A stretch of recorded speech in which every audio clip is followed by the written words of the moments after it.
vanachari.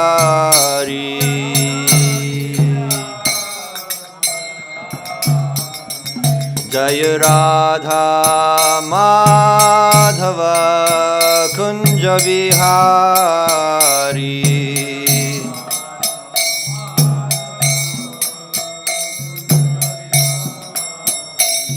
Jaya Radha Madhava Kunja Vihari.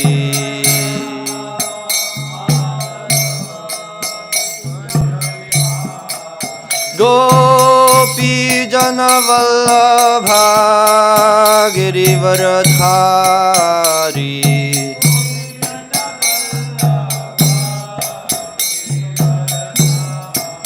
Gopi Jana Vallabha Girivaradhari.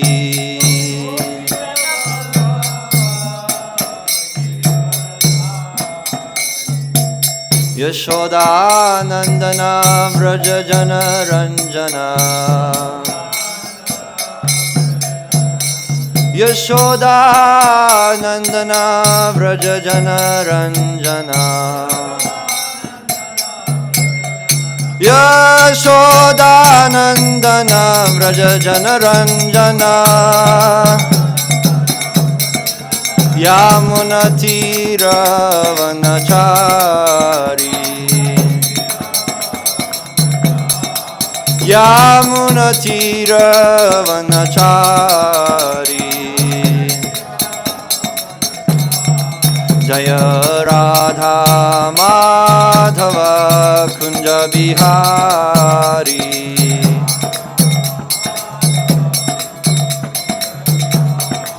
Jaya Radha Madhava Kunja Vihari.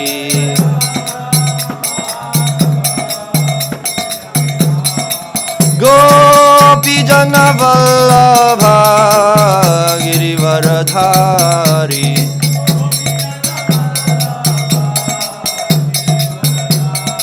Gopi Jana Vallabha Girivaradhari.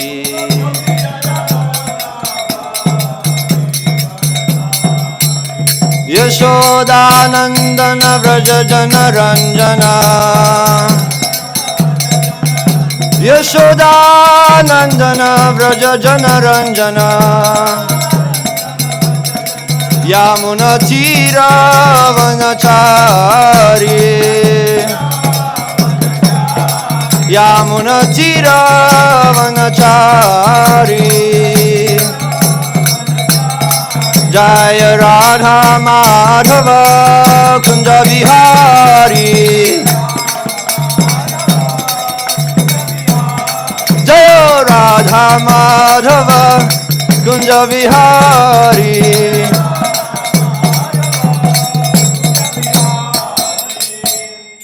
Jai Om Vishnupad Paramahamsa Parivrajagacharya Stotra Shatta Sri Srimad.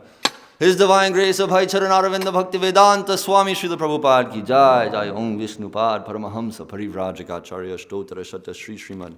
Srila Bhakti Siddhanta Saraswati Goswami Maharaj Srila Prabhupada Ki Jai. Ramacharya Srila Haridas Thakur Ki Jai. Ananta Koti Vaishnava Vrinda Ki Jai. Prem Se Kaho Shri Krishna Chaitanya Prabhu Nityananda Shri Advaita Gadadhar Srivasadi Gaur Bhakta Vrinda Ki Jai. Shri Shri Radha Krishna Gopa Gopinath Shyama Kunda Radha Kunda Giri Govardhan Ki Jai. Vrindavan Dham Ki Jai. Navadvip Dham Ki Jai. Ganga Mai Ki Jai. Yamuna Mai Ki Jai. Tulasi Devi Ki Jai. Bhakti Devi Ki Jai. Samaveta Bhakta Vrinda Ki Jai. All glories to the assembled devotees, Hare Krishna. All glories to the assembled devotees, Hare Krishna. All glories to the assembled devotees, Hare Krishna. All glories to Sri Guru and Sri Gauranga. All glories to His Divine Grace, Srila Prabhupada.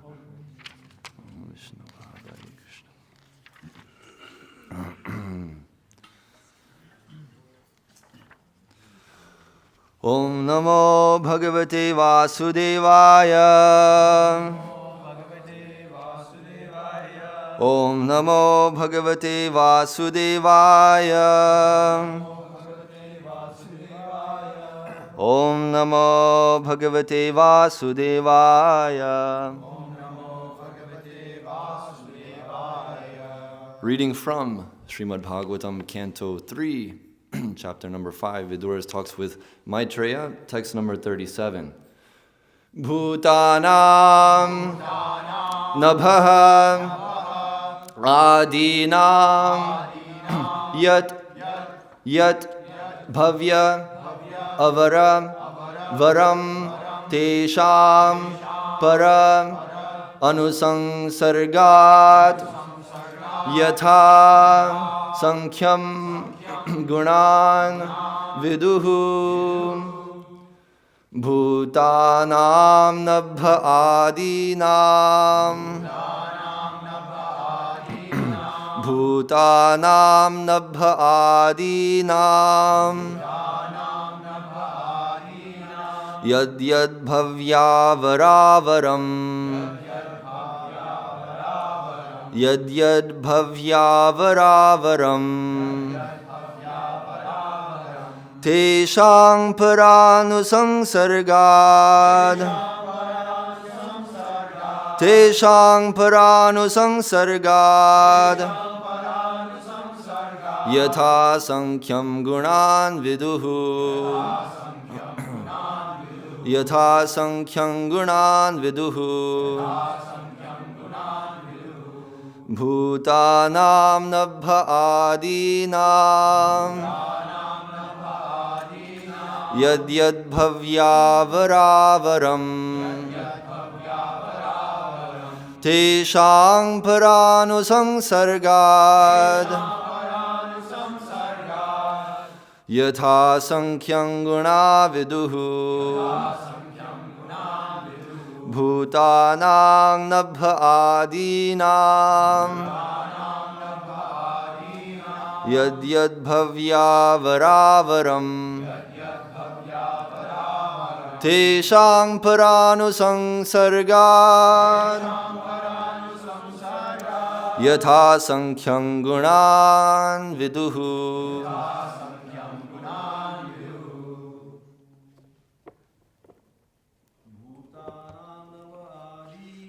Bhutanam Nabha Adinam Yad Yad Bhavya Varavaram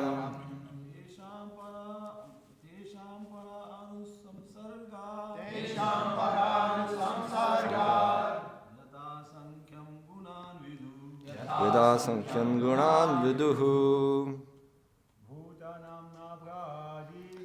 Bhutanam Nabha Adinam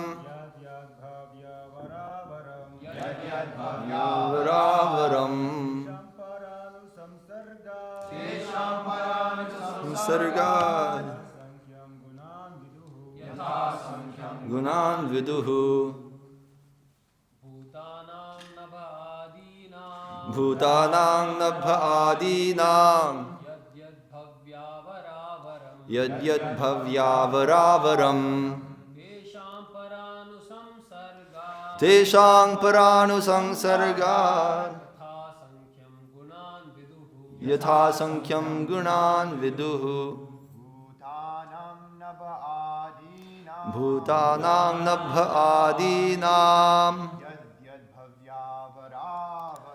Yad Yad Bhavya Varavaram Teshang Paranusangsargad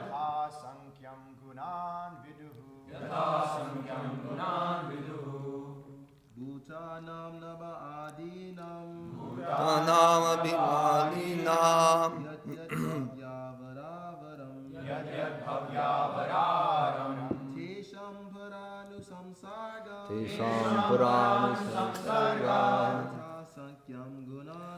Yatha Sankhyaam Gunan Viduhu. Bhutanam Nabha Adinam Yad Bhavya Varavaram Teshang Paranusangsargad Yatha Sankhyaam Gunan Viduhu. Mataji's please. Bhutanam Nabha Adinam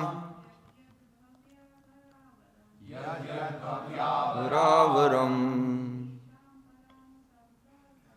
Yusam Paranu Sangsargad Gunan Viduhu Bhutanam Nabha Adinam Yad Yad Bhavyavaram Pranusangsargad Yatha Sankhyan Gunan Viduhu Bhutanam of all the physical elements. Nabha, the sky. Adinam, beginning from. Yat, as. Yat, and as. Bhavya, O gentle one. Avara, inferior. Varam, superior. Tesham, all of them. Para, the supreme. Anusangsargat, last touch. Yatha, as many. Sankhyan, number. Gunan, qualities. Viduhu, you may understand. Translation by His Divine Grace, A.C. Bhaktivedanta Swami Srila Prabhupada Ki Jai. O gentle one, all of the physical elements beginning from the sky down to the earth, all the inferior and superior qualities are due only to the final touch of the glance of the Supreme Personality of Godhead. Text number 38. Ete devakala vishno kalamayang shalinginaha nana tvad swakriyani shah prochuf pranjalayo vibhum. Translation. The controlling deities of the above-mentioned physical elements are empowered expansions of Lord Vishnu. They are embodied by eternal time under the external energy, and they are His parts and parcels. Because they were entrusted with different functions of universal duties and were unable to perform them, they offered fascinating prayers to the Lord as follows. Purport. The conception of various controlling demigods who inhabit the higher planetary systems for the management of universal affairs is not imaginary as proposed by persons with a poor fund of knowledge. The demigods are expanded parts and parcels of the Supreme Lord Vishnu, and they are embodied by time, external energy, and partial consciousness of the Supreme. Human beings, animals, birds, etc. are also parts and parcels of the Lord and have different material bodies, but they are not the controlling deities of material affairs. They are rather controlled by such demigods. Such control is not superfluous as it is as necessary as the controlling departments in the affairs of a modern state.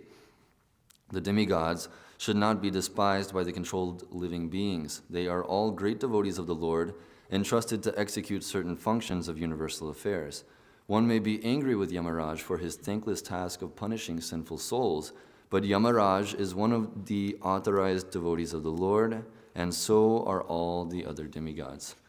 A devotee of the Lord is never controlled by such deputed demigods who function as assistants of the Lord, but he shows them all respects on account of the responsible positions to which they have been appointed by the Lord.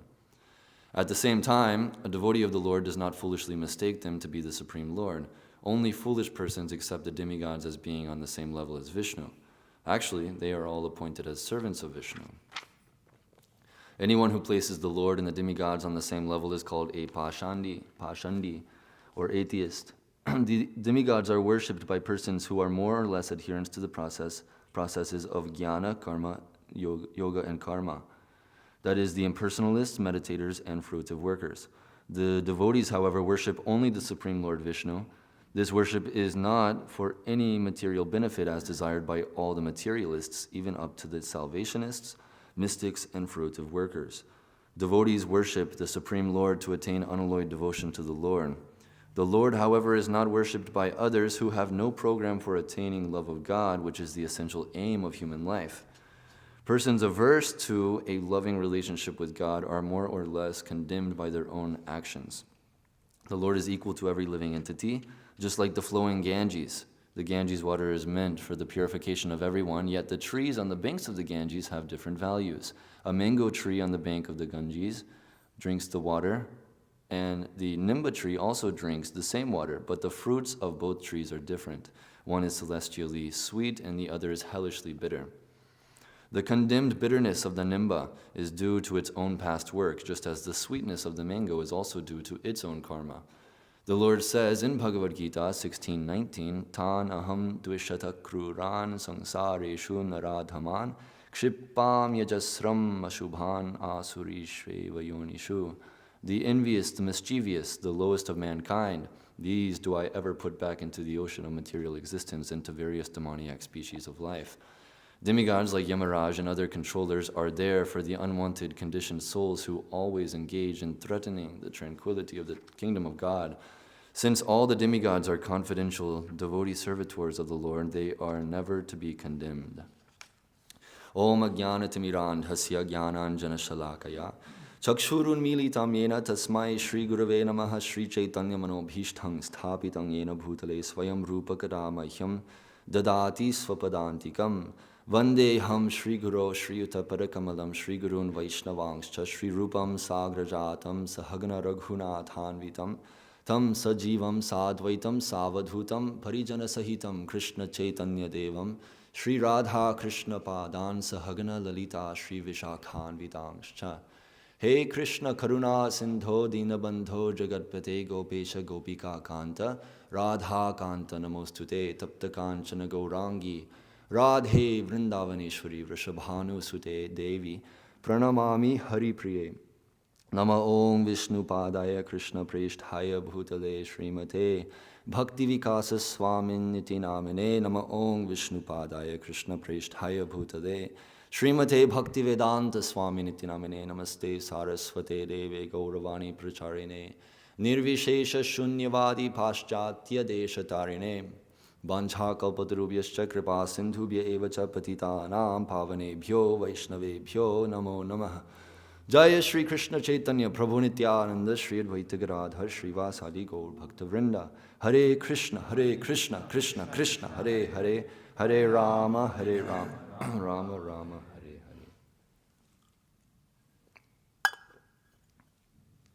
Hare. Translation. The controlling deities of all the above-mentioned physical elements are empowered expansions of Lord Vishnu. They are embodied by eternal time under the external energy, and they are his parts and parcels. Because they were entrusted with different functions of universal duties and were unable to perform them, they offered fascinating prayers to the Lord as follows. So, coming to a conclusion of the description of the technical aspect of the manifestation of the Mahatattva, the Brahmanda, this physical universe which we're currently inhabiting, we're introducing a series of prayers which will be recited by the presiding demigods of these aspects of material nature. Already we discussed thoroughly in previous classes that matter cannot act independently, and the ultimate cause of all causes is the Supreme Lord Krishna, who is, by his glance, by that indirect touch of the material energy, all of these things are coming about.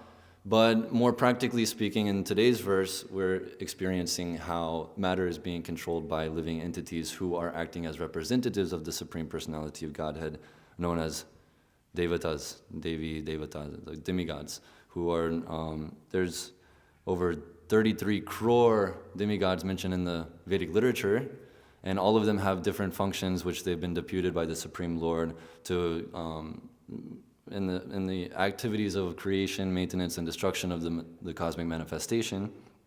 But generally we hear of some primary demigods, like the Guna avatars, which we've discussed previously, Brahma, Vishnu, Shiva, who respectively preside over the mode of goodness, passion, and ignorance. And so many other demigods are basically acting under them. There's like kind of like departmental heads, and then under them there's so many positions and offices which are occupied by different jivas, and all of them are jivas. Sometimes in rare situations the Lord has to personally occupy that post until a qualified jiva can take that position. But generally speaking, all of the activities regarding the creation, maintenance, and destruction of this cosmic manifestation are done through the Lord's representatives, because ultimately Krishna is not interested in material affairs like conditioned souls are.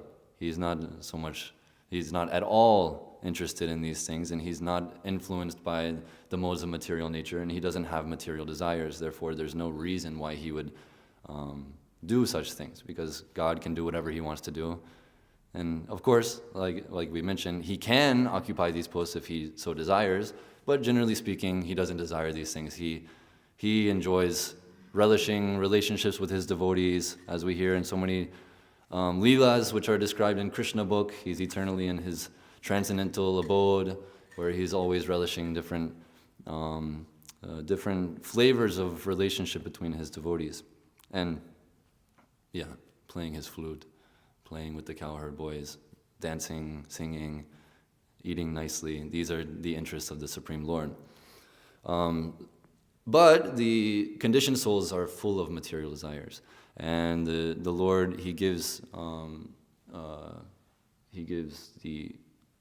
facilitates those material desires by providing all of the ingredients for this cosmic manifestation, setting it all into action, and then kind of signing it off to those conditioned souls who are going birth after birth in all the different species of life, trying to enjoy separately from him. So that's the situation that we're in currently. Now, the first very authoritative statement of Srila Prabhupada in this purport is that these demigods are not something which is imaginary. Typically coming from Western culture, the conception of demigods is completely foreign and completely abominable for one who claims to be a monotheistic religious person. And generally whenever they hear of anything Eastern, specifically Hindu or Indian, they immediately get turned off, thinking that it is a pantheistic religion, something like this. We have a lot of experience whenever we're distributing books. They see the image of the Lord, the transcendental form of the Lord, which is painted in different ways. And also there's demigods on some of our books. We have like the Rudras in the 5th canto and things like that. It's an immediate turnoff for a lot of people because they're thinking that we're promoting a worldview, a religious worldview, which consists of believing that there are many different gods, there's not one supreme God, and by following any path and worshiping them, then one can attain salvation, which is diametrically opposed to the conclusion of Jesus Christ and Muhammad, and etc., etc. But one who takes the time to try to understand these things through the proper medium, through a bona fide spiritual master like Srila Prabhupada, then it becomes very clear that this is completely authorized and religious and philosophically sound to accept that there's the Supreme Lord, and he has many different devotees who are acting under his direction and managing all of his affairs. It's, I've never done it before, but it would be interesting to ask a Christian, how does God make the rain fall? How does God, blow the wind? How does he do all of these things? They might have some explanation. He's sitting on a cloud and he points his finger and then it just magically starts to happen. But literatures like the Srimad Bhagavatam very clearly and very in so much detail describes how God ultimately is acting in this way, and how he's acting through his devotees. So it's very important that we understand this, that the demigods are real. It's not, there's these ideas of anamorphism, zoomorphism. What's anamorphism? That's the one where we think that God takes on the anthropomorphism. That's whenever we impose qualities on God which we ourselves have. Yeah. So many people, they criticize this conception of demigods, saying that this is anthropomorphic. that this is an imaginary conclusion, and we're only thinking that the wind is blowing because our only experience of creating wind, like blowing, that comes from our mouth, that comes from a person. So therefore, the big wind that's happening in the sky, that must also come from a person. But they argue that this is not right. But actually, philosophically speaking, we can see that any action is ultimately happening from a person, from a personal touch. And logically speaking, we can come to the conclusion that everything going on in this material world is happening because of the personal touch of someone. There's this, I don't know if it's theory or if it's a scientific, I don't know what it is, but the butterfly effect. Remember hearing about this in school, where like just the flapping of a butterfly's wing can start like a tornado on the other side of the world. Just from that one small input of activity, it kind of, this like snowball effect, it becomes bigger and bigger, and so many things we can't understand, from the point of the butterfly flapping its wings to the tornado in Cambodia or something like that. But so philosophically, we can understand something like this, that a tornado might be caused by the input of a butterfly flapping his wings. But we won't have very clear information of like who are these personalities who are controlling all these different aspects, unless we go through the Vedic process and ultimately hear this information from the Vedic literatures. There's just no possible way that we can come to the conclusion that the king of the demigods, his body is covered with eyes, his name is Indra, he has a city, the name of the city is, what is the city? Not Indraprastha. It's the city of the Pandavas. Amaravati, I think you're right. So this is information that we just can't possibly come to a conclusion through logical speculation. Nonetheless, it makes logical and philosophical sense that there would be presiding deities over the modes over the aspects of material nature. We could talk more about that, but it's not so important. I mean, Prabhupada, he often gives the very easy to understand analogy that it's kind of like a governmental, the rule of a government, that there's the supreme head, the king or the president or the prime minister, and he has different departments which he deputes different officers, and then those officers, they have responsibilities, and like this there's a, what do they call that? Huh? Hierarchy, yes, there's a hierarchy of power. The ones at the top have the most power, and then each one is serving that person with the most power in different capacities. And Srila Prabhupada makes the point that the demigods are part and parcel of the Supreme Lord, and also the humans, the animals, the plants, the birds, the aquatics, these are also part and parcels of the Supreme Lord, but the demigods are specifically deputed with these responsibilities of universal affairs, whereas we, human beings and animals and plants and all these different things, are controlled by those demigods. So we're of the same quality that we are part and parcel of the Supreme Lord, but we do not hold a position in the governmental affairs in this cosmic manifestation. It's important to understand this thing, especially when we meet people who imagine that they're making the sun rise, that they're making the wind blow. Meanwhile, anyways. Yes. And this is very, this can also be understood from the basic teachings of Bhagavad Gita in the chapter 13, talking about the kshetrajna vibhaga yoga, the difference between the kshetra and the kshetrajnani, who is the knower of the field of activities. What is the field of activities? It's one's body, ultimately. The Paramatma, his field of activities is everything, everywhere, at all times in this material world, because he is all-pervading. Therefore, he knows everything, he can control everything, he can destroy everything, he's all-powerful, all-knowing, like that.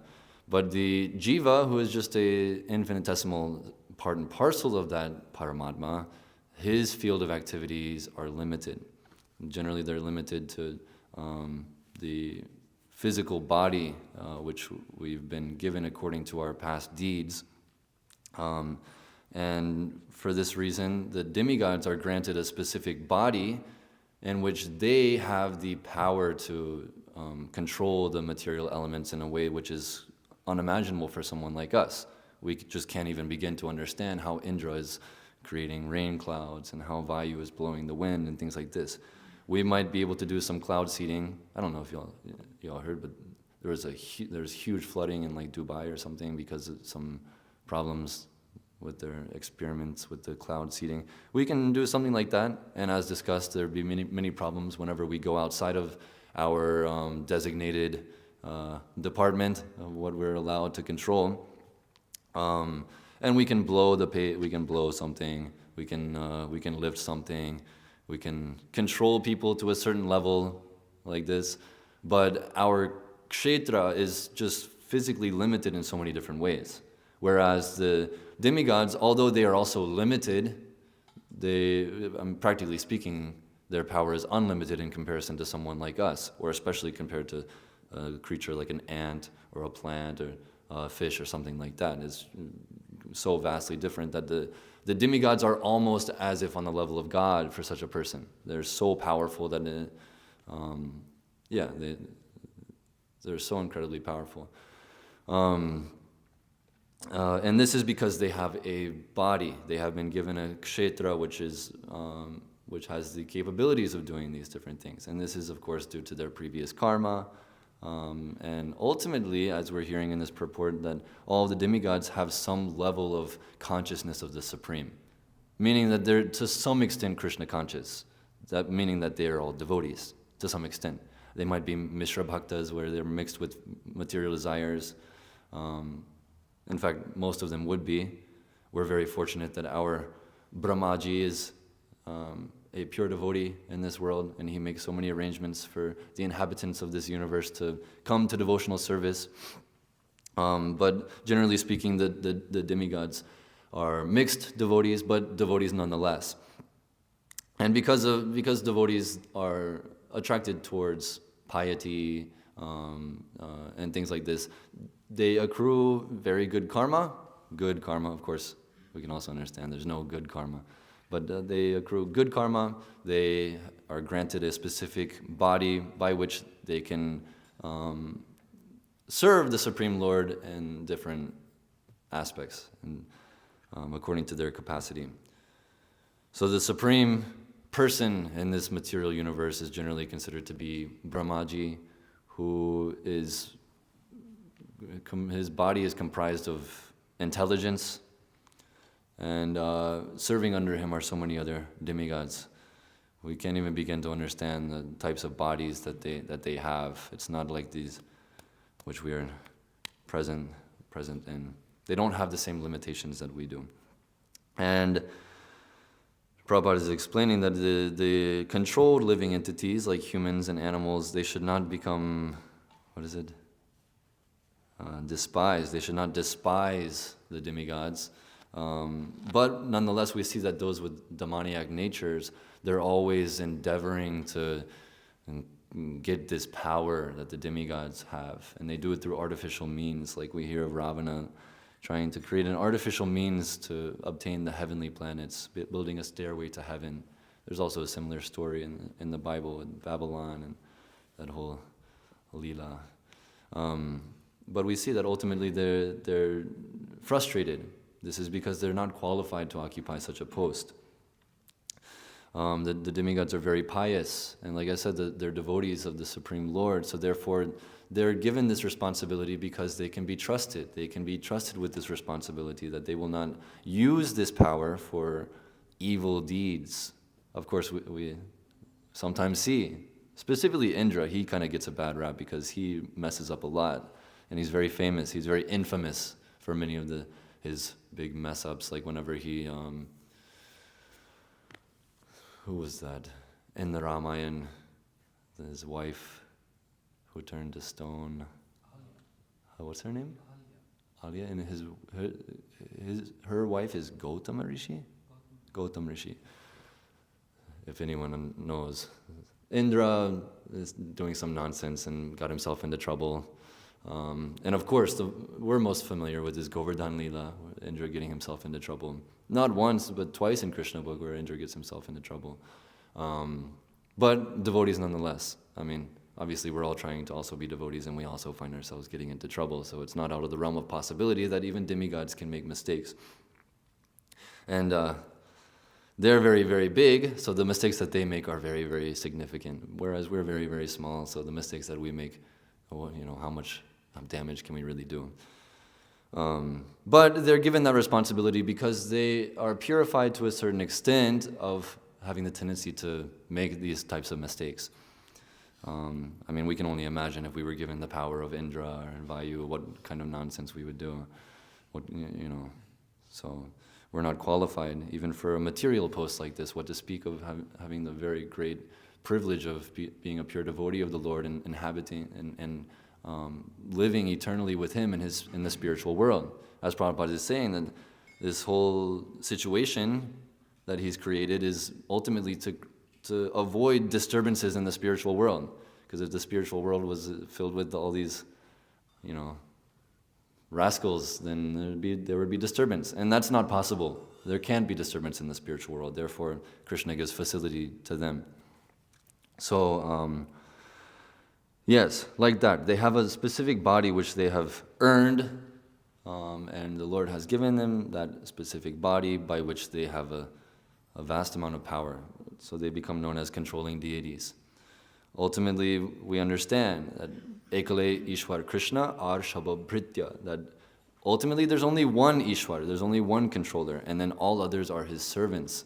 But for all intents and purposes, in this material world, the demigods are the controllers, and other lower living beings are controlled by them.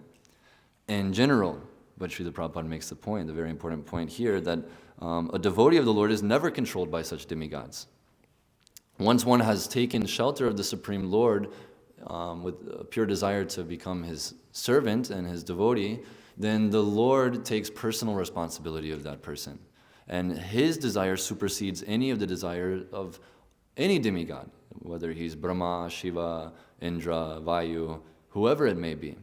And them acting as representatives of the Supreme Lord, they protect the devotees in different ways, and they facilitate the devotees in different ways, but ultimately because of the Supreme Lord's desire, these things are going on. Meaning that the Lord is directly overseeing the lives of the devotees. So therefore the devotees, they don't have obligation they're not indebted to the demigods anymore. We hear in the Bhagavatam that there are 5, I think, kind of debts that we are born with. Automatically, by taking birth, we are indebted to our parents who have given us this body. We're indebted to the sages who have given us the Vedic literature by which we can take advantage of and become happy in this world and in the next. We're indebted to other living entities like animals, like cows, which we might be taking advantage of for our own benefit in the society, like that. We're indebted to the demigods, who are arranging all of these different things. Does anybody know? The forefathers, who, yeah. But whenever a devotee takes pure, complete shelter of the Supreme Lord, then he's no longer indebted to any of these different things. Not especially, but specifically the demigods. He no longer has the duty to worship the demigods, which in many different instances in the Vedic literature we'll find that the conditioned living entity is supposed to worship the demigods, even in the Bhagavad Gita itself. There's some statements which very clearly Krishna is saying that you're supposed to worship the demigods. And then, of course, we'll find completely opposite statements. And these instructions that one is not supposed to worship the demigods, these are for the pure devotees, whereas instructions for one to worship demigods are for those who are still inflicted with material desires. And the Lord facilitates that in a Vedic way. That's the point, is that He gives them an opportunity to do it in a righteous way, a dharmic way. And ultimately, whenever one is performing his dharma, even though he might be presently contaminated with material desires, the idea is that if he sincerely follows the process which is given in the Vedas and which is taught by the spiritual master, then he will become purified of these material desires. So traditionally speaking, one would go through the process of first worshiping demigods and then gradually come up to the level of understanding that Vishnu is supreme and become purified of the tendency to worship demigods for material things, knowing full and well that one's ultimate, his ultimate goal, his ultimate purpose of life is to worship the Supreme Lord Vishnu without any tinge of material desire.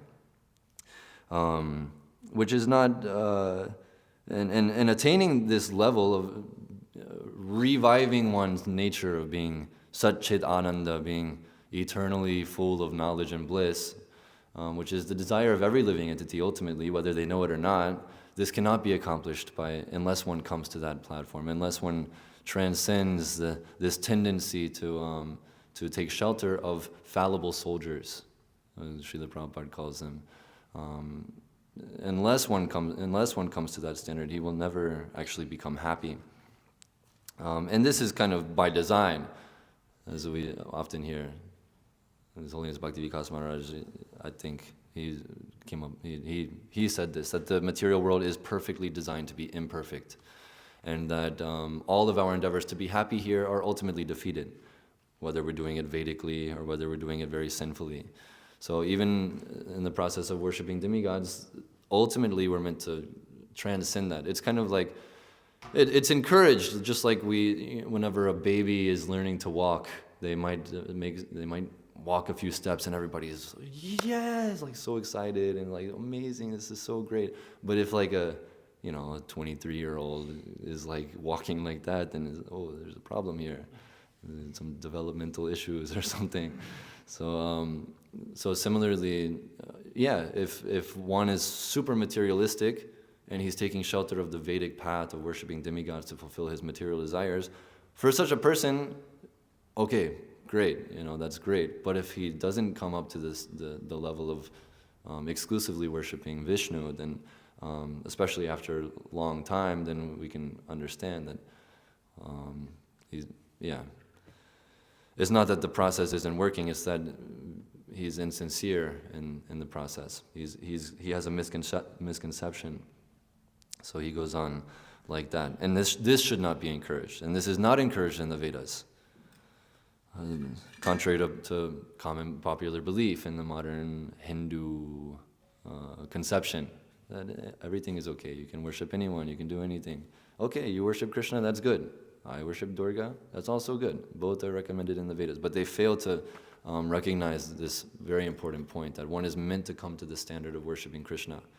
Okay, worshiping Durga for material desires is better than not believing in God and not, being extremely sinful and opening a liquor store so you can make a lot of money, so you can buy a jet ski and go and like.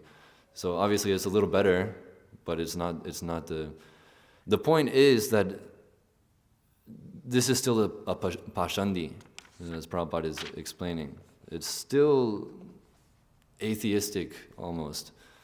To some extent it's good because the tendency is there for one to understand that he's not in control and that he has to go to someone who is in control in order to get the things that he wants. This type of mentality is essential for one who wants to be a pure devotee, because ultimately we have to come to the conclusion that I can't do anything without the mercy of Krishna.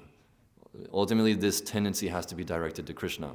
Unfortunately, whenever it's misdirected to so many demigods, and oftentimes other jivas who are outside of the Vedic conception of what is a demigod, to name a few, Sai Baba, this Swami Narayan, LeBron James, it's like, even people worship these types of people. They become LeBron conscious, and by such a thing, they might become very good at basketball. Always thinking of someone who's very good at basketball, wearing the same clothes, eating the same thing, living the same lifestyle. You'll develop those same qualities. But the point is that even if one is worshiping demigods, although it's in the Vedic conception, although it's technically authorized in the Vedas with certain conditions, the point is that the seed of sinful desire is still there. There's no reason to worship demigods unless you're sinful, actually, unless you're thinking that you can enjoy separately from Krishna. There's no other reason to worship demigods. That's why there's a distinction between bhakti and puja. Srila Prabhupada explains that there's no such thing as Shiva bhakti. There's no such thing as a Shiv bhakt. Because what are they doing? They're worshiping Krishna, or they're worshiping Shiva for material things. There's no other reason to worship Shiva. Of course, we also worship Shiva in a different way, understanding properly that he is Param Vaishnava, But there's no other reason for someone to worship demigods other than to get material things. Therefore, it's sinful. It's ultimately sinful. It's people that worship demigods are in the mode of goodness. Prabhupada writes that in the introduction to the Bhagavad Gita, and I think later in one purport in the Bhagavad Gita. Those who worship demigods are in the mode of goodness. Those in the mode of passion, they worship the demons, and those in the mode of ignorance, they worship ghostly beings and things like this. So they're in the mode of goodness, but they're still under the material modes. Goodness is still one of the material modes. They're still in Maya. That's the point. They're still in Maya, and they still have material desires. This seed of material desire has not been purified of that conditioned soul. So one has to come to the platform of pure devotional service to the Lord, which is unalloyed, which is free from any desire of personal gain, jnana, karma, like this. And it has to be unalloyed and uninterrupted. This is the language which is used in the Vedas to describe what is real worship, what is real upasana, actually. We have jnana kanda, we have karma kanda, and we have upasana kanda, which is generally understood to mean the instructions by which we follow to worship the demigods, upasana kanda, worship, the instructions of worship. But real upasana can only be perfectly demonstrated whenever one is expressing that tendency towards Vishnu and his devotees. Which is the real demigod worship, which is the bona fide demigod worship. Whenever we're seeing them as part and parcel of Krishna, as servants of Krishna, and we are serving them, we are worshiping them with this understanding, and our worship of them, our respect towards them is done ultimately for the satisfaction of Krishna, who is very pleased to see his pure devotees being treated nicely. So therefore, a devotee of Krishna doesn't necessarily avoid going to the temples of demigods. It's not that he's engaged in. Actually, we met some devotees in, where was that? Tiruchendur with the Murugan. There was that devotee who was working there as a sevak. He was a devotee of Krishna, and he knew that this is a temple of Kartikeya, and that he's not the Supreme Lord. But he was going on. Ultimately, he was Brahmana. He was making money, and this was his livelihood. But he knew the truth. But generally speaking, this is not the case. Those who are maintaining these temples don't know that what they're doing is sinful. Is generally sinful. But a devotee goes there. Devotee goes there for multiple reasons. As explained in the Chaitanya Charitamrita, ultimately a devotee goes, anywhere a devotee goes, is ultimately to go and purify, to go and bless everybody with his association. This is kind of the inner meaning of like everything that a devotee does. So he goes to these types of places, and he gives his association to these people who have the tendency to worship. They have the good tendency to worship, to accept a controller, to depend on the mercy of a person, and they give the proper understanding to such people in such a way that they can properly direct this tendency in the worship of Krishna. Like we hear this, there's I'm not sure exactly the source of this, but if Nityananda Prabhu is seen walking into a liquor store, we shouldn't think that he's going there to buy liquor and drink. We should understand that there's some purpose for that. So similarly, a devotee, he can also go to these demigod temples, and we shouldn't think that like we heard, Mukunda Datta Prabhu was going to the Murugan temple every day and chanting his 16 rounds sitting in front of the murti of Kartikeya there. He's chanting Hare Krishna, he's getting the blessings of a devotee of Krishna, Kartikeya. So we shouldn't think that Mukunda Datta Prabhu is worshipping demigods like the general mass of people. This was popularized by the followers of Shankaracharya, the Panchopasana, where they're worshipping the 5 primary demigods: Brahma, Vishnu, Shiva, Durga, Ganesh, sometimes Brahma, sometimes Surya. I think generally instead of Brahma they would worship Surya.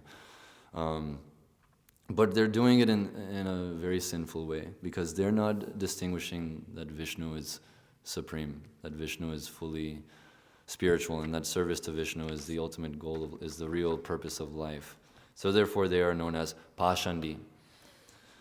There's different understandings of this word, Pashandi. Most famously, this word comes from a verse that is mentioned in the Chaitanya Charitamrita, Narayana. Does anybody know?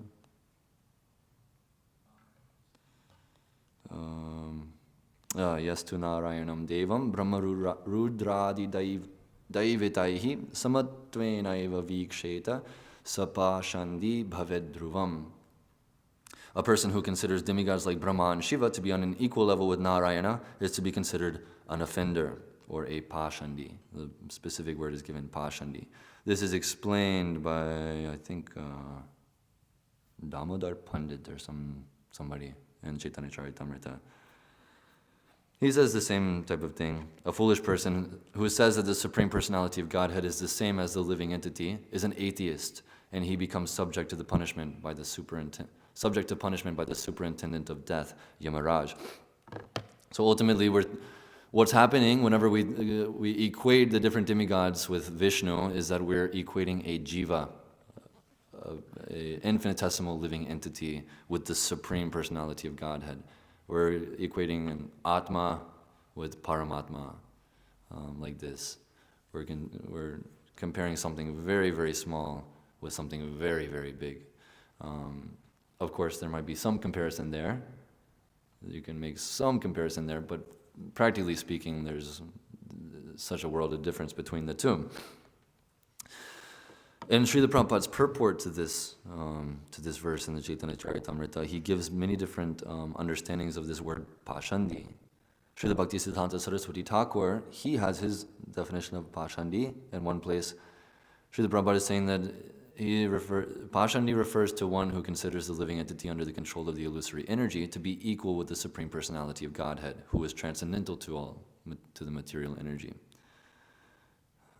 Another kind of Pashandi is one who does not believe in the spirit soul, the superior potency of the Lord, and therefore does not distinguish between spirit and matter. This is another type of Pashandi.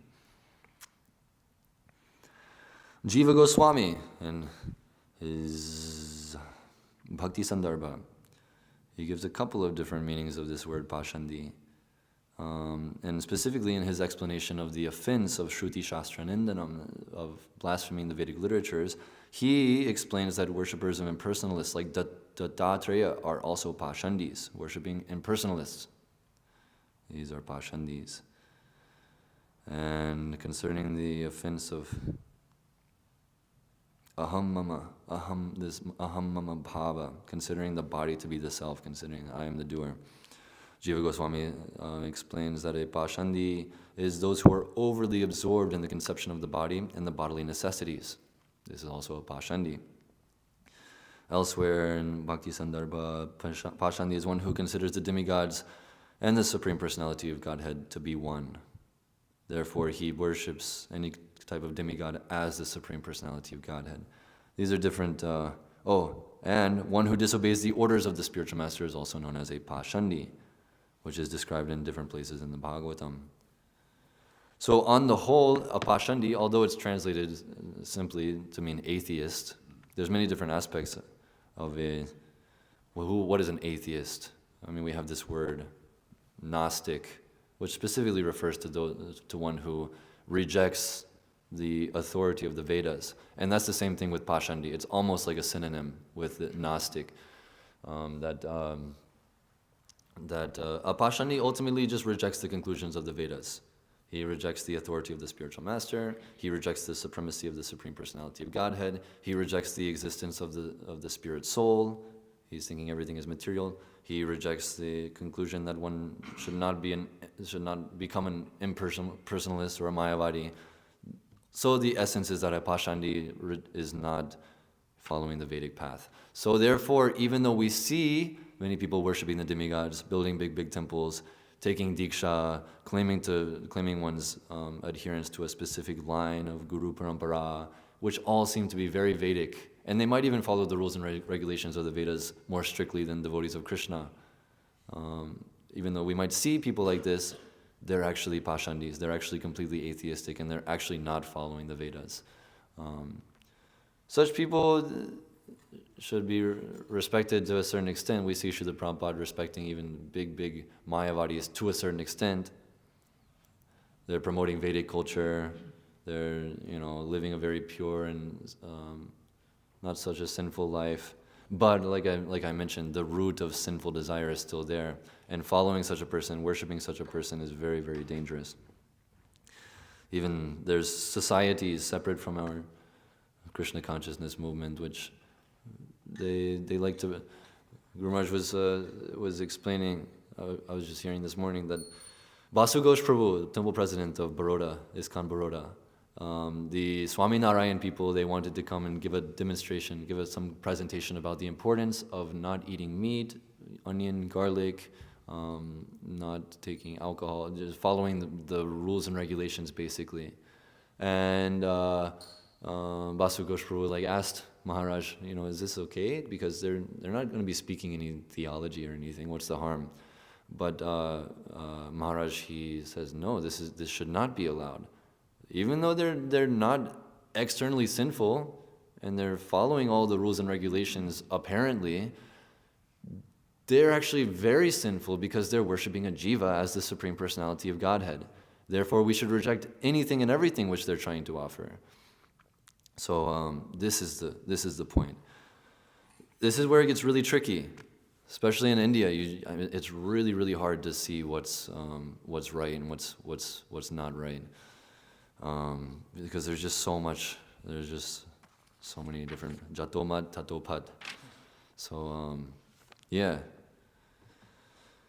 Such sinful people, the Lord reciprocates with them in a different way. Like, as I mentioned, the Lord is directly overseeing, He's protecting the devotee. The demigods are not in charge of the devotees. The demigods are free from their subordination to the demigods. Did I say demigod? The devotees are free from their subordination to the demigods because the Lord has taken responsibility in guiding them, protecting them, providing everything for them. And similarly, just how the Lord is reciprocating with His devotees in this way, He's also reciprocating with the non-devotees and the atheistic people through His representatives. So therefore, worshiping demigods might be highly effective. Highly effective meaning that their desires are fulfilled and they're not having pure desires. They go to the demigod temple with the desire to get a visa to America, and then just like magic, it works. And it becomes very famous, and everybody flocks from all around India to go and get the visa from this demigod. And it works, and it's like almost scientific how effective it is. You follow the process and it works. It's like a scientific process. But the point is that it doesn't work because it doesn't fulfill the real purpose of human life. It doesn't actually fulfill that purpose.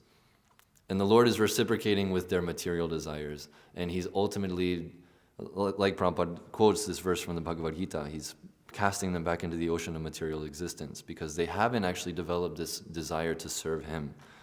So He gives them more and more opportunity, and He increases their faith. What's that verse in the Bhagavad Gita?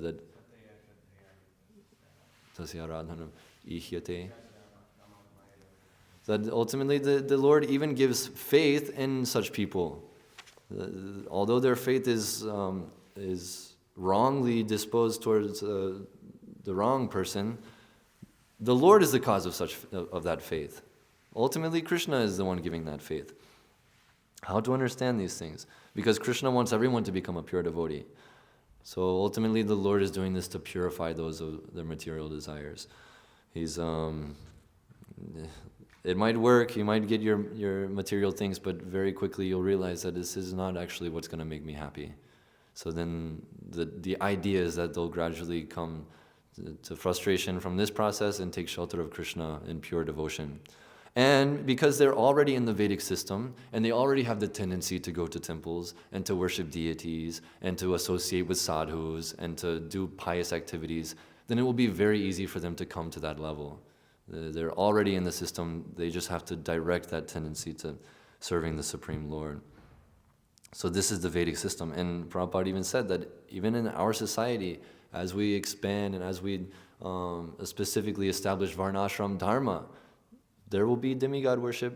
There will have to be. It's in the Vedic conception. It's in the Vedic culture. And facilitation should be given to such people in a Vedic society, or else they'll fall into highly sinful activities. Of course, that doesn't mean we compromise on the philosophy. And everyone should understand. They should be reminded again and again that this is not the purpose of life. You can do it. You have that freedom. Krishna has given the facilities for it, but we should come to the standard. And living in such a society, inevitably one will have the opportunity to associate with the pure devotees of the Lord and to hear the message in Bhagavad Gita, to hear the pure message of devotional service. So these things are good and bad, but mostly good actually, to a certain extent. And such people, as Prabhupada gives this analogy, how the Lord is reciprocating with them in that way, and He's reciprocating with the devotees in a different way. He talks about how the Ganges, both the neem tree and the mango tree, are drinking the same water from the Ganges. But the fruit of the mango tree is celestially sweet, and the nimba fruit is hellishly bitter. Same type of thing. It's all coming from Krishna. He's reciprocating in different ways due to their previous activities. Yeah, nice analogy. I don't remember reading that, but it's really nice. Yeah, we understand this. I think, yeah. Anyways, this is explained. I'm sure the Prabhupada explains this samoham sarva bhuteshu. I think in that purport he explains how apparently the Lord is taking favor of His devotees over everyone else, but actually He's reciprocating with everyone equally according to what their desire is. And so like that, the Lord is equal to all. But I was recently reminded of this pastime of the prachetas who got the mercy of Lord Shiva to become pure devotees of Krishna, that Lord Shiva He bestowed His mercy upon them not because they had a devotional tendency, not because He bestowed His mercy upon them because they were very pious, actually. They were born in a very pious family. They were interested in following everything very strictly. And although they were completely full of material desires initially, just like their father, Prachini Barhishat, who it said that he was perpetually performing yajnas all over the world for many, many, many years for the purpose of material gain. And he kind of passed that along to his sons, who became super fired up to become grihastas, that they were willing to perform so much austerity for that end. Seeing this, and Lord Shiva being merciful and seeing that they're a little confused, but seeing that they have a very pure tendency to do the right thing, to follow instructions properly. Ultimately, they're very pious. And Lord Shiva was very merciful to them because of that. So similarly, we find that it's much easier to distribute books to these people, to the demigod worshippers. We can go to a Sai Baba temple, and they're completely sinful. They're completely an illusion. They're completely foolish. But they buy books like anything, Whereas if you go to a nightclub or something, it'll be really, really tough. Still, because of that piety, the devotees, they're more willing to be merciful upon them. They're more willing to welcome them into their association like this. So, but we should definitely understand that this is not spiritual to be pious. This is not spiritual. And it also doesn't qualify us for devotional service, as demonstrated by Srila Prabhupada whenever he made so many disciples in America who are not coming from this background, who took it up so seriously, even though they didn't have this tendency to worship God, to worship deities, they didn't have this tendency. Srila Prabhupada gave them that qualification. He gave them that tendency. But those who are already on that level, those who are Hindu, those who are born in a Brahmin family or something like this, we see that they can very easily take it up very, very quickly. But we shouldn't become discouraged, because in Kali Yuga specifically, Lord Chaitanya is more merciful to the more fallen souls, so we can get some hope there. And we shouldn't try to become pious by worshiping demigods, because we've already jumped over that, and we've been given the mercy of Srila Prabhupada that we can worship Krishna without going through this process. So I'll finish there, and if there's any comments or questions or corrections.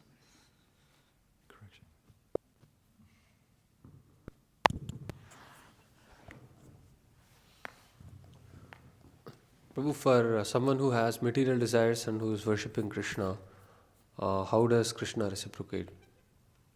He'll fulfill their material desires. What is that Bhagavatam? Akama sarva kama va moksha kama udara titi vrena bhakti yogena yajeta purusham param. That we shouldn't. I guess it's not really answering your question. How does he do it? It seems to me, I mean, it's the conclusion of the Shastra that even these demigods who are devotees of the Lord, they're mixed devotees, and they're still under the material energy. They're still under the Lord's material energy. So therefore, a devotee with material desires, he is a devotee, but he's still being directed by Maya to a certain extent. And like I mentioned, although it's said that a devotee is no longer under the demigods, still Krishna might act through those representatives to reciprocate with such a devotee. So, in other words, for the sake of fulfilling the devotee's material desires, those material things, they would come through the agency of such demigods, something like that. Like this past time in Hyderabad, there was some drought for many months, and Prabhupada came and they did Sankirtan, and he was glorified by the karmis because they saw that this Sankirtan Yajna provided rain for us. That's not what Sankirtan Yajna is meant to provide, but Krishna also gives these along with it, to satisfy those people with material desires. And, rain is coming through the agency of demigods, like that. Ultimately, it's coming from Krishna. Might be in a more indirect way according to one's faith in him or one's, He reciprocates with everyone differently, and we hear about that in the Bhakti Rasamrita Sindhu, whether they be devotees or non-devotees. Everyone has a different rasa with Krishna ultimately, so the way that he reciprocates with them is always different. There's, we can try to understand it, but you wanted to say something, Matsya Prabhu? So, in the Chaitanya Charitamrita, there's this verse, Madhya Leela, chapter 23, text number 38 and 39. Krishna kahe ama bhaje mage vishaya sukha, amrita chari visha mage, e bada murkha. Ami vigya e murkha, vishaya kena diba, swacharanamrita diya, vishaya bulaiba. Translation. Krishna says, if one engages in my transcendental loving service, but at the same time wants the opulence of material enjoyment, he is very, very foolish. Indeed, he is just like a person who gives up ambrosia to drink poison. Since I am very intelligent, why should I give this fool material prosperity? Instead, I shall induce him to take the nectar of the shelter of my lotus feet and make him forget the illusory material enjoyment. And Prabhupada goes on to write, if a devotee maintains a material desire and at the same time very sincerely desires to engage in the lotus feet of Krishna, Krishna may directly give him unalloyed devotional service and take away all his material possessions. This is the Lord's special favor to the devotees. So Krishna may give you what you want in such a way that you never want it again. Yeah, that's true. That's the most important thing there is that he has a sincere desire to become a pure devotee. But there are insincere people who don't have a sincere desire to become a pure devotee, and they might worship Krishna, but they're not willing to give up their material desires. And Krishna might reciprocate and keep giving them more and more material things. But like it said, what's that verse? So Krishna, if he's feeling more merciful to a devotee, then he'll take away everything. Take away these things. He won't fulfill these material desires. And there's also this this verse, Prahlad Maharaj prays to Nrsimhadev. That's basically saying, if you want to give me a benediction, just don't fulfill my material desires. I have them, I know that they're there, but please don't, because I know it's bad for me. So a sincere devotee actually feels like this. He's not thinking, please fulfill my material desires and I'll keep worshiping. It's not like that. Yes, Prabhu. Devotees also do have this material afflictions. So is it due to fruitive mentality in devotional life? You won't get material desires from activities in Krishna consciousness. It's a misconception to think that by going out and trying to distribute lots and lots of books, you develop a fruitive mentality. The fruitive mentality is already there before we come to Krishna consciousness, and it might become manifest in different ways after we're in Krishna consciousness, but we shouldn't think that we're becoming more fruitive, more sinful, more atheistic the more we perform devotional service. These things are already there in the contaminated heart of the living entity, and they might show themselves from time to time. Does that answer your question? It's not. The question is like, we see material afflictions in devotees also. Ah. So, like, is it somewhere they are into doing devotional activities in a way like it's fruity, to gain some, means there may be some material desires, and we may be doing that in a mentality, the way we deal with demigods or something like that. Yeah, I mean that's there. Means knowingly or unknowingly. I'm not saying that he is doing that he knows that this is fruity, but then Yes. still that is Yeah, I mean Maharaj, he tells this one brahmachari in like Juhu temple or something, who openly tells everyone that he's performing devotional service and he's a devotee of Krishna because he wants to go to the heavenly planets. Oh, Gaudiya Mad? I see. So he's open about that and he'll say it. And it's highly effective if one wants to do that. It's the most effective, Sankirtan Yajna, the most effective in Kali Yuga. So if one is, I mean, clearly he has some kind of misconception there. But you can go on like that and it's highly effective. Krishna will reciprocate. But the idea is that as we go on, we'll become purified from that. And it's not, like I said, it's not that it's coming about because we're performing these activities in devotional service. We're not, like that. Anything else? Yeah, you want me to read that? Srila Prabhupada. This is from Bhagavad Gita, right? No, it must be from the Upanishads or... Oh. Vishnu Bhakta Smrito Daiva Asuras Tad Viparyayaha. All the devotees of the Lord Vishnu are devas or demigods, whereas all others are asuras. Yes, there's only two types of people in this world. Krishna says in Bhagavad Gita also, Gobhuta Sargolokesma. Ah. There's only two types. Yeah, there's only two. So whenever one becomes a devotee, that's another point. He becomes a deva. So he's no longer controlled by the devas. The devas their boss is Krishna, ultimately. They might have their departmental heads and everything like that, but ultimately Krishna takes responsibility of such people. Yeah. Okay? Yes.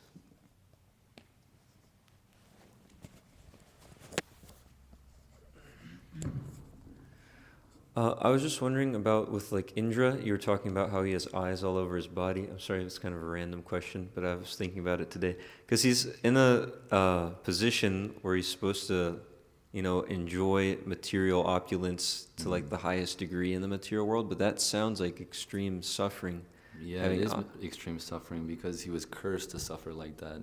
And it's better than the original curse that he got, to be covered in the genitalia of a woman. You know that? Originally it wasn't eyes. And it got switched over. So he's still suffering.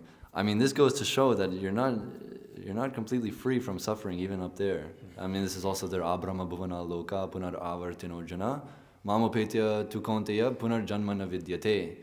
Srila Prabhupada in his nothing is mentioned in the translation anything about suffering, but this very aspect of Punar Janmana Vidyate, Srila Prabhupada writes in his translation that everywhere in this material was a place of full suffering, completely full of suffering.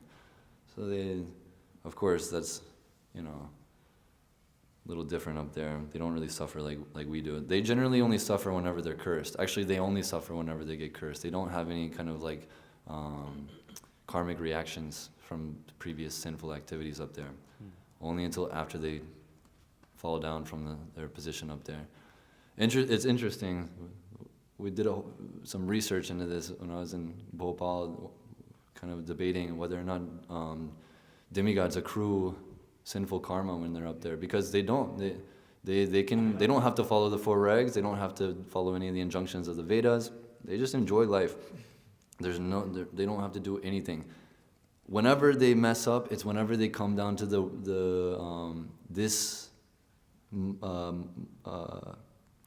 what do they call the middle planetary systems?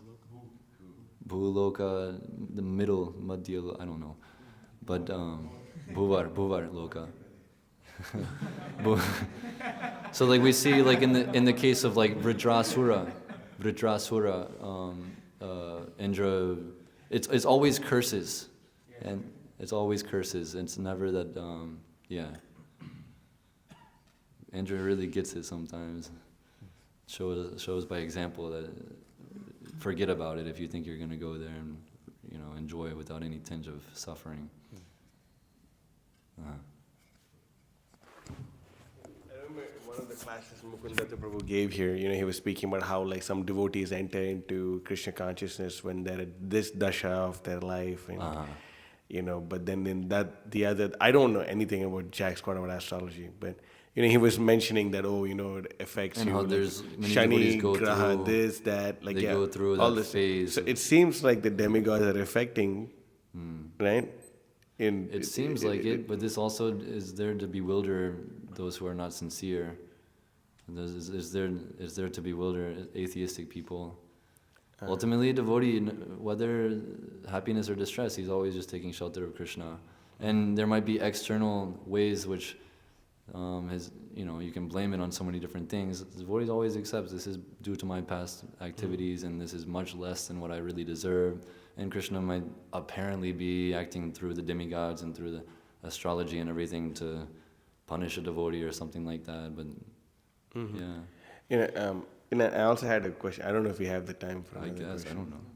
It's No? 9 o'clock. Okay. I don't know what we All do. right. We used to go to like 9:30. It's pretty strict now. I have no 9 idea. o'clock, hard cut off. Okay.